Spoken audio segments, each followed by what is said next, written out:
High, আমি রিয়া। আমার নতুন একটি ভিডিওতে সবাইকে অনেক অনেক ওয়েলকাম। আর আমি তো বেশ ভালো আছি, আর তোমরা কেমন আছো সেটাও জানিও। তো গতকাল ছিল জামাই ষষ্ঠী, আর আমরাও সকাল সকাল বেরিয়ে গেছি জামাই ষষ্ঠীর উদ্দেশ্যে।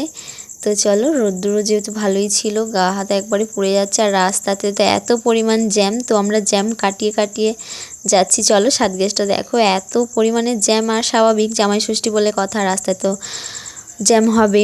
তো চলো, আমরা কিন্তু জ্যাম ট্যাম কাটিয়ে চলে এসেছি। এই তো আমার বাপের বাড়ি এলাকায় চলে এসেছি। এই জায়গাটা কারা কারা চিনতে পারছো অবশ্যই কিন্তু জানাবে যে এই জায়গাটা কোথায়। আর এই তো চলে এসেছি বাড়িতে, এসেই কিন্তু চেঞ্জ করে নিয়েছি। আর মাও সঙ্গে সঙ্গে বসিয়ে দিয়েছে, কারণ সকাল থেকে উপোস করে আছে। জামাই ষষ্ঠীর ফোঁটা দিয়ে এদিকে কিন্তু জামাইকে দিয়ে দিয়েছে চিড়ে, কলা, আম, যা যা দেয় আর কি। আর এই দেখো আমাদের বাড়িতে এই গাছটায়, বেদানা গাছটায় কত বড় বড় বেদানা হয়েছে, আর কি সুন্দর লাগছে দেখতে।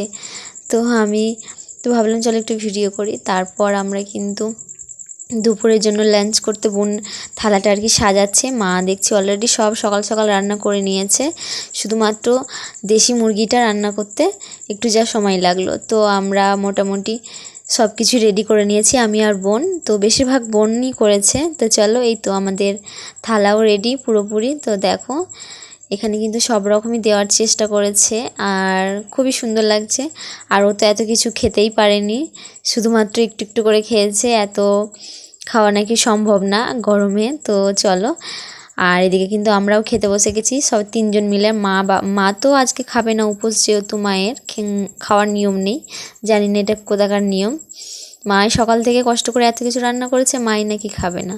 তো বাবা খেয়ে নিয়েছে, আর পাপাও খেয়ে নিয়েছে এদিকে। আর আমরা তিনজন মিলে এখানে বসে বসে খাচ্ছি, আর অনেকটা মজা করছি, কারণ অনেক দিন পর বোনের সাথে দেখা হয়েছে। দেখো, এদিকে কিন্তু আমি দেশি মুরগির লেগ পিসটা নিয়ে নিয়েছি। আমি দেশি মুরগি খেতে অনেক ভালোবাসি।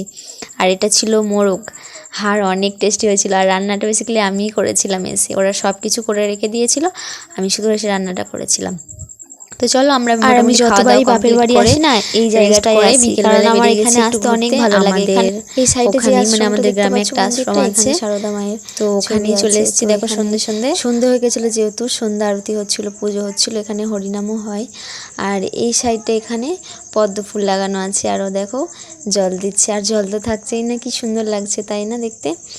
আর এক সাইডে আছে আমাদের শিবরাত্রি, মানে শিবরাত্রি করা যায়, ওই শিব মন্দিরও আছে, বড় শিবলিঙ্গ। আর এই দেখো, এই গাছগুলো নিয়েও জড়িয়ে ধরছে নাকি, এটা কি লাভ শেপ। তো আমরা তো বেশ ঘন্টাখানিক এখানে আড্ডা দিচ্ছিলাম, ঘুরছিলাম, এখানে পুজো হচ্ছিল। তো মনটা পুরো শান্ত হয়ে যাচ্ছিলো, আর এত ভালো লাগে এখানে আসলে।